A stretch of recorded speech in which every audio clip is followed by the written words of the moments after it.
En aquest tutorial us explicaré com aplicar les referències absolutes o relatives per calcular un IVA. Primer veurem què faria si no fiquéssim la referència absoluta. Si jo vull calcular l'IVA, l'import de l'IVA d'aquest preu unitari, hem de multiplicar el 21% pels 43 euros. Què faríem? Ens col·loquem aquí, posem l'igual, clicaríem on està el 43, A5, posem el multiplicat amb el teclat numèric i cliquem on està el 21%. I quan he acabat la fórmula o faig intro o apreto aquí a l'accepte d'aquest blau. Faig intro i em queda. Què passa? Que si jo vull copiar aquesta fórmula perquè tot arreu vull multiplicar pel 21%, quan arrossego veieu que em dona coses rares. Per què?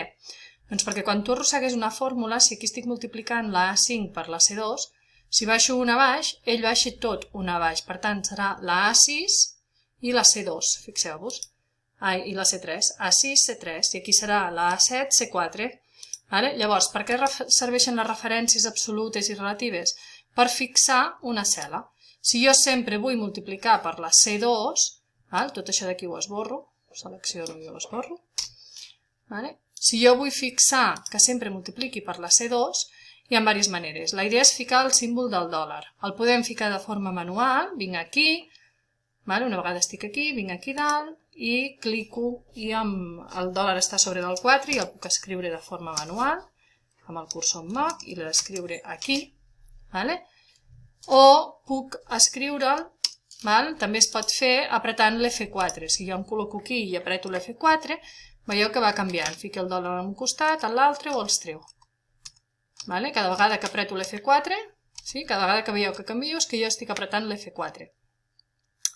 Per quina diferència entre referències absolutes i relatives? Perquè jo no caldria que ho fixés tot. Quan fico el dòlar davant de la C vol dir que estic fixant la columna. I quan fico el dòlar davant del 2 vol dir que estic fixant la fila. En aquest cas que jo la fórmula l'arrossego cap a baix, només fixant la fila ja en tindria prou. El que passa és que si vosaltres voleu aplicar-ho que multipliqui per una única cel·la, fixant-ho tot també funciona. Llavors faríem intro. I ara, si arrossego, com que ja està fixat, hi ha un dòlar davant de la C i un dòlar davant del 2, tot es mourà, però fixeu-vos que el C2 tota l'estona és el C2, no es belluga.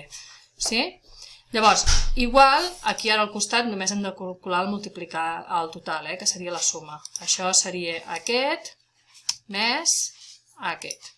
I aquí en aquest cas no hem de fixar res, podem tirar directament perquè cada vegada ha de sumar els dos de sota. Per tant, ja ho tenim bé. I aquí baix què hem de fer? Doncs exactament el mateix, el que passa és que ara triarem aquest 43 en comptes d'aquest. Ficaríem l'igual, aquest 43, multiplicat per la casella on està l'IVA, que és la C2, i ara que ja estic aquí, si apreto directament l'F4, com que ja ho sé que ho he de fixar, apreto l'F4, que fiqui els dòlars, i ja em queda fixat. I ara jo puc arrossegar cap al costat. I aquí baix igual, faríem la suma.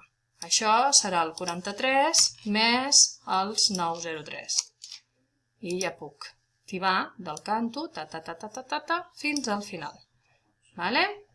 I això és tot.